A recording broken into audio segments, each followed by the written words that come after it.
Hello বন্ধুরা, ব্যাপারিয়ান ব্লগে তোমাদের সবাইকে স্বাগত। গতকালকে ছিল তো পঞ্চমী, আর গতকাল গেছিলাম একটু মামা বাড়িতে, যে কারণে এত সাজগোজ। আমার মামা বাড়ি তো খুব একটা দূরে নয়, হালি শহরে, তা টোটোতে করে, তাই এখন মেয়েকে দুপুরে খাইয়ে দাইয়ে এখন বেরিয়েছি। তা মামা বাড়িতে এসে তো একটু বসে খেলাধুলা করছে, ওর মামি এদিকে রেডি হয়ে বসে আছে, আমাদের নিয়ে যাবে ঘুরতে। কিন্তু এখন সোনামাকে একটু ঘুম পাড়াবো, তারপরে ওর মামি আর আমি এই বেরোলাম। এটা ওদের মামা বাড়ির পাড়ারই প্যান্ডেল, ভীষণ সুন্দর হয়েছে।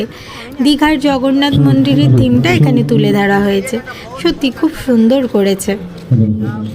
আর আমরা যাব বলে ওর মামি রেডি হয়ে বসে আছে যে কখন আমরা যাব আর কখন আমাদের নিয়ে ঘুরতে যাবে। কিন্তু এটাই যে সোনামা ঘুমিয়ে পড়েছে, নাহলে ও আসলে আরও ভালো হতো। যাই হোক, ওকে বিকেলের দিকটাতে নিয়ে আসবো।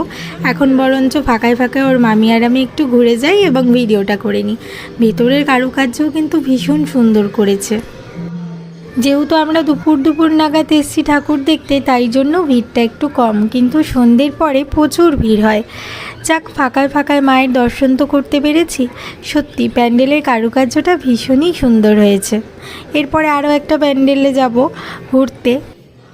মা দুর্গার সাথে সাথে জগন্নাথ মহাপ্রভুরও দর্শন হয়ে গেল। যাক, ভালোই হয়েছে।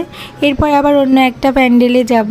আসলে যেহেতু দুপুরবেলা বলতে কি, আমরা বেরিয়েছি 3টে সাড়ে 3টের দিকে, তো এখানে আস্তে আস্তে 4টে মতন বেজে গেছে। তারপর আবার মেয়েকে ঘুম পাড়ালাম, তারপরে এখন এই দুজন মিলে বেরিয়েছি টুকটুক করে হাঁটতে হাঁটতে আশেপাশের প্যান্ডেলগুলো ঘুরতে। তো ওদের আশেপাশে বেশ সুন্দর সুন্দর প্যান্ডেল হয়েছে। আরও একটা প্যান্ডেলে নিয়ে আসলো, ওই যেই প্যান্ডেলটা দেখালাম তার থেকে বেশি দূরে না, 2-4 মিনিট লাগে এই প্যান্ডেলটায় আসতে। তো এই প্যান্ডেলটাও ভীষণই সুন্দর করেছে, একটা বাড়ি বানিয়েছে, রাজবাড়ি, তো খুবই সুন্দর, বলার মতো নয়। আশেপাশের যতগুলো প্যান্ডেল মোটামুটি হয়েছে সবকটাই খুব সুন্দর হাতের কাজ করেছে। এই প্যান্ডেলের পুরো যে থিমটা, এটা পটচিত্রের ওপরে করা হয়েছে, ভীষণই সুন্দর। আর এই প্যান্ডেলে যেহেতু ফাঁকা ছিল, আর এটা আমার বৌদির বাপের বাড়ির কাছে, তাই অনেকক্ষণ বসে দুজন মিলে একটু আড্ডাও মারলাম। তারপর বেশ কিছুক্ষণ পরে বাড়ির দিকে রওনা দিলাম। আর সত্যি দেখো, হাতের কাজগুলো ভীষণই সুন্দর করে ফুটিয়ে তুলেছে, পুরো বাংলার ঐতিহ্য যেন ফুটে উঠছে। পঞ্চমীর দিনটা কিন্তু বেশ আনন্দেতেই আমার কাটলো।